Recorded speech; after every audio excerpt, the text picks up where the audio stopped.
1966, 1967. Yeah. Difficult times for you. Very difficult times. Very difficult times. Sort of like I found out I thought I was pregnant by a long-term boyfriend, and didn't know what to do. I was terrified of my parents finding out or anything like that. I had a good friend at the time.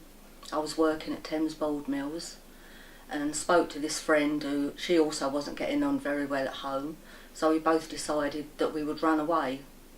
And we just packed our bags one night, went off to work as normal the next morning, but caught a train to Southampton, and we found a bed and breakfast. And I can even remember what we had to eat there, and sort of like went to bed. Didn't know what was going to happen the next day, but when I woke up the next day, I went to the toilet and I was bleeding quite heavily, and was really frightened, and found a doctor in Southampton who examined me, told me I was about 5 months pregnant, and called an ambulance to the surgery and took me off to hospital.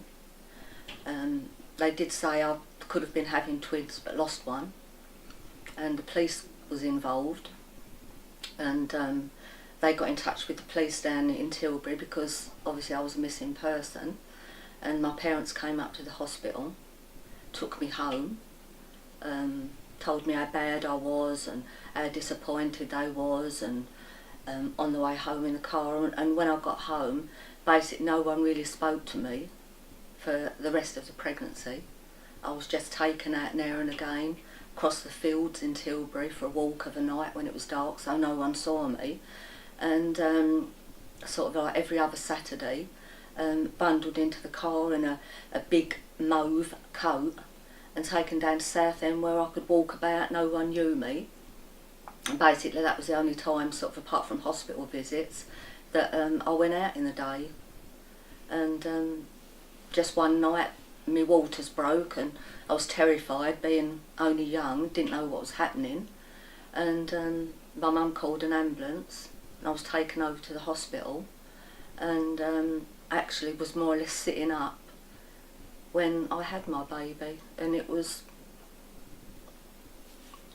just wonderful, a feeling, and can't remember any pain or anything like that, just this wonderful baby. And I looked after him for 10 days in hospital. My mum used to come over to the hospital and hold him and everything like that, and I was sure that in the end they would let me change my mind and keep him. An adoption was arranged. I never see any social workers or welfare people or anything like that to tell me that I had a choice.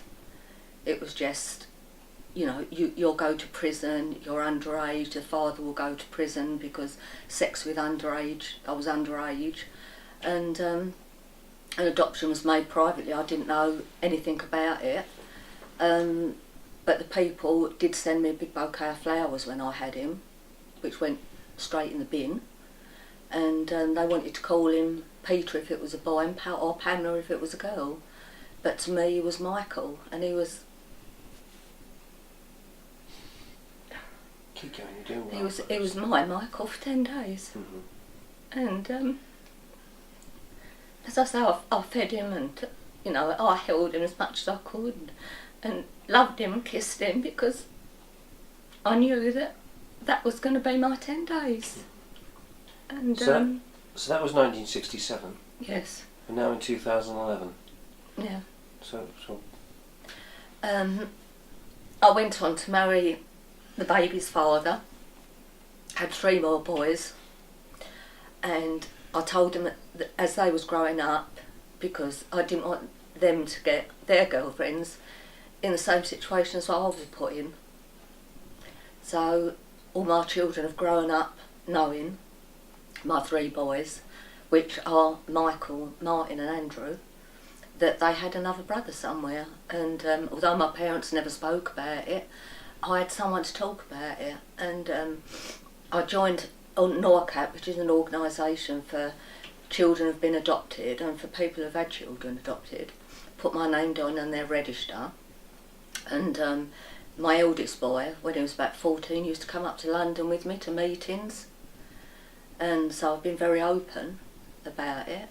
and had my name down on the NORCAP register for years, and never had no contact or anything like that. The only contact I had about it was my aunt had an insurance man named Mr. Connolly who lived in Stanford, and I believe the baby went to his sister or a relative of his. I since found out in the last few weeks that he died 2 years ago. And I've got an eye condition, macular degeneration, which Moorfields Hospital said to me it's hereditary. I got divorced, met Peter, my present husband. Didn't join NORCAP for a few years, but as I've got older and I've got grandchildren, and my sons have talked to me about it, and sort of like my baby's got 3 biological brothers, and I can't get it out of my mind, you know what I mean? And because it was a private adoption, I've got no agency to go to, and I've got a copy of the birth certificate, I've got the adoption certificate, and I just don't know what other route to go down to see if I can get contact, or even to find out if he knows he was adopted. But why in 2011? Is it because of your eye condition, or is it? No, it's I've been with NORCAP for years, till about 12 years ago. I joined an agency, and I've always asked. Both my parents are dead, so I had no one to ask any more details. And I think sort of like marrying the father, having 3 more children, although I was on the NORCAP register, I had my life sorted out. And I suppose it's because I'm getting older, I've got grandchildren, I've got a hereditary eye condition. I mean, I've always thought of him, you know, at different times of the year, and you know what I mean, if there's adoption programs on the telly, and how people sort of like find their children, and children find their parents again, and it just seems something what's really come back strongly, and I just want to find him, just want to know if he's fine.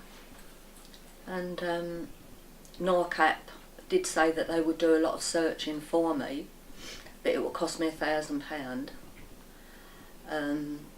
My youngest son, who works in London, said that he would help me if it came to sort of like paying someone else to do the searching for me, because they might be able to sort of like get hold of records I can't get hold of and things like that. But I wanted to see what I could do myself.